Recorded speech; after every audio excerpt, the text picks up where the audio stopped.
আজি আমাৰ জুবিনদাৰ শেষ শ্ৰদ্ধাঞ্জলি। আমাৰ হিয়াৰ আমঠু, অসমৰ গৌৰৱ, অসমৰ সম্পদ,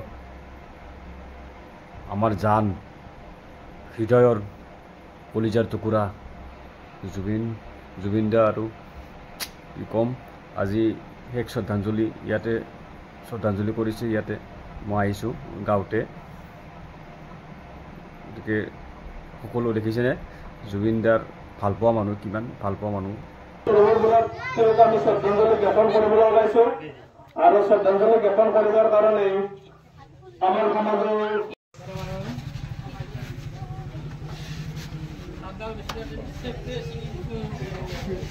লগতে তেওঁ শ্ৰদ্ধাঞ্জলি ভাষণ দুআষাৰ কৰিব, লগতে আৰু প্ৰত্যেকে মাল্যদান কৰিব পাৰিব। সমাজত ৰাইজ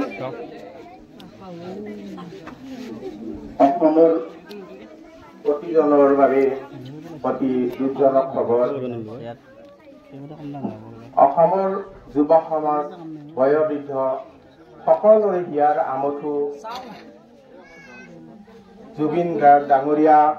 আপোনালোকে জানে নৰ্থ ইষ্ট ফেষ্টিভেল কৰিবলৈ যাওঁতে তেখেত ছিংগাপুৰতে দেৱসান ঘটে।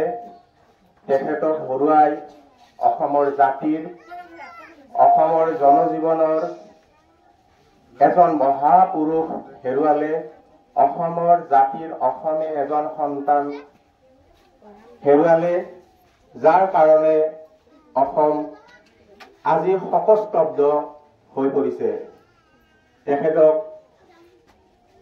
তেখেতৰ যিসকল অনুগামী আজি আমাৰ ইয়াত উপস্থিত হৈছে, মই আটাইলৈ তেখেতৰ বিদেহী আত্মাৰ চিৰ শান্তিৰ বাবে ফুল বা চাকি জ্বলাই তেখেতৰ বিদেহী আত্মাৰ চিৰ শান্তি কামনা কৰিছোঁ।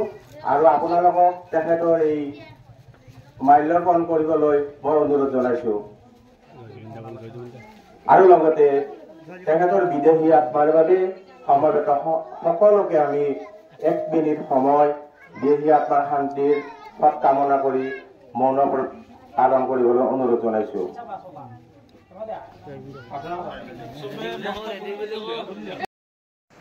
কি ক'ম আৰু, ভাষাহীন হৈ গৈছোঁ। এইকেইদিন পাগলৰ দৰে হৈ গৈছোঁ আমি। জুবিনদা আপুনি য'তে থাকে সুখ শান্তিৰে থাকক। জুবিনদাৰ বিদেহী আত্মা, ভগৱানৰ ওচৰত প্ৰাৰ্থনা কৰিছোঁ বিদেহী আত্মা শান্তি দিয়ক। আৰু আমি জুবিনদাৰ কাৰণে এটা ৰেলী আয়োজন কৰিছোঁ, শেষ শ্ৰদ্ধাঞ্জলি, শেষ ৰেলী। এতিয়া আমি ৰেলী যাম। জয় জুবিনদা, জয়।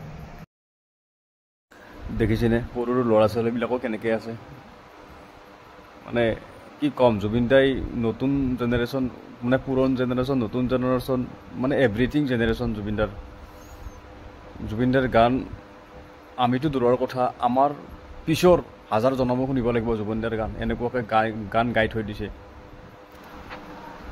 জুবিনদাৰ বিদেহী আত্মাৰ সদগতি কামনা কৰিলোঁ ভগৱানৰ ওচৰত। এতিয়া আমি ৰেলীলৈ যাম, মনটো সন্তুষ্ট কৰিবৰ কাৰণে যাম। কিন্তু কি হ'ব জানো, জুবিনদাক জানো ঘূৰাই পাম? কি ক'ম, এজনে মানুহ আছিল অসমত মাত মাতা। তেওঁ অকল ছিংগাৰেই নহয়, তেওঁ কি কৰা নাই অসমৰ কাৰণে, অসমৰ কাৰণে কি কৰি থৈ যোৱা নাই। অকল ছিংগাৰ বুলিয়েই নহয় আমাৰ জুবিনদা, সকলোতে সত্য কথা কৈ আজি মৰি গ'ল। আজি অসমৰ কাৰণে কি কৰা নাই সেইটো কি ক'ম। জুবিনদা অলৱেজ লেজেণ্ড। জুবিনদা ভগৱান, জুবিনদা লেজেণ্ড, জুবিনদা সকলো। জুবিনদা চব কুছ আছিল আমাৰ, নয়নৰ মণি আছিল জুবিনদা। এতিয়া আৰু জুবিনদাৰ গান কেনেকৈ শুনা পাম? জুবিনদাৰ গান শুনা পাম বাৰু, নতুন নতুন চং ক'ৰ পৰাই শুনিম? জুবিনদা থিয়েটাৰ চাব, সকলো জেগাতে শোকাকুল পৰিৱেশ। দেখিছেনে বন্ধুসকল? অলপ শ্ৰদ্ধাঞ্জলি কৰোঁ। জুবিনদাৰ ফটোখন দেখিলে বুকুখন কঁপি যায়। কি ক'ম, পাগল হৈ গৈছোঁ। ভিডিঅ' বনাইছোঁ যদিও ক'ব পৰা নাই কথা, এনেকুৱা লাগিছে অন্তৰত। জুবিন দা, তুমি গৈ কিনে আমাক সঁচাকৈ মানে বহুত ডাঙৰ এটা বুকত ঘা দিলা। আমি বহুত অন্তৰ ভাঙি গৈছে আমাৰ। আমি কেনেকৈ জীয়াই থাকিম, আপোনাক পাহৰোঁ কেনেকৈ?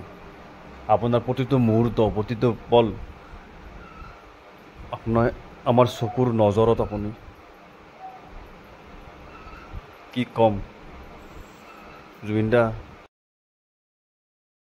পুৱাই বিচনাৰ পৰা উঠিলে আপোনাৰ গান বাজি থাকে, বুকুখন কঁপি যায়। কি কৰিম দাদা, দুখতো আপোনাৰ গান, সুখত আপোনাৰ গান।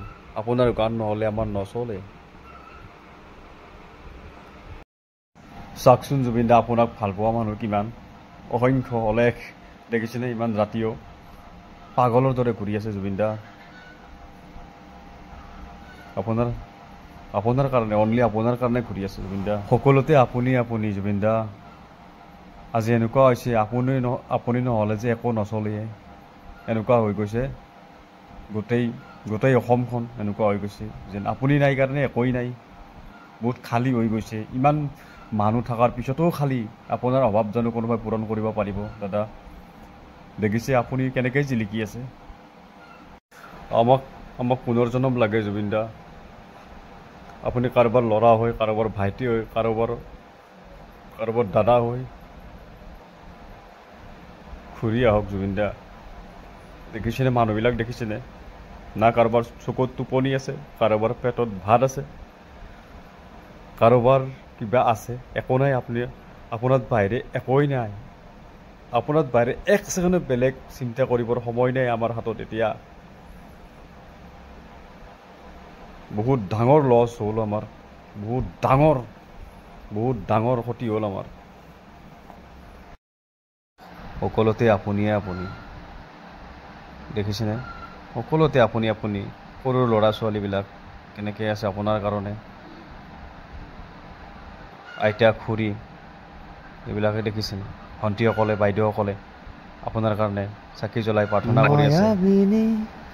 ৰাতিৰ বুকুত দেখা পালো তোমাৰ ছবি, ধৰা দিলা গোপনে আহি হিয়াৰ কোণত।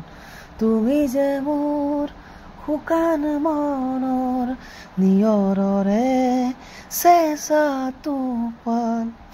জুবিন দা, দেখিছেনে আপোনাৰ মানুহবিলাক? চাওক, আপোনাৰ কাৰণে পাগল হৈ আছে। দেখিছেনে কেনেকৈ পাগল হৈ আছে জুবিন দা?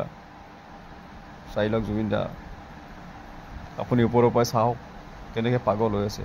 আপুনি ঠিকেই কৈছিল, মই মৰিলে অসমখন কঁপি যাব। সঁচাই আজি অসমখন কঁপি গৈছে আমাৰ। আপুনি যিটো কৈছে সেইটোৱে হৈছে জুবিন দা। অসম কঁপিছে, কঁপিবই।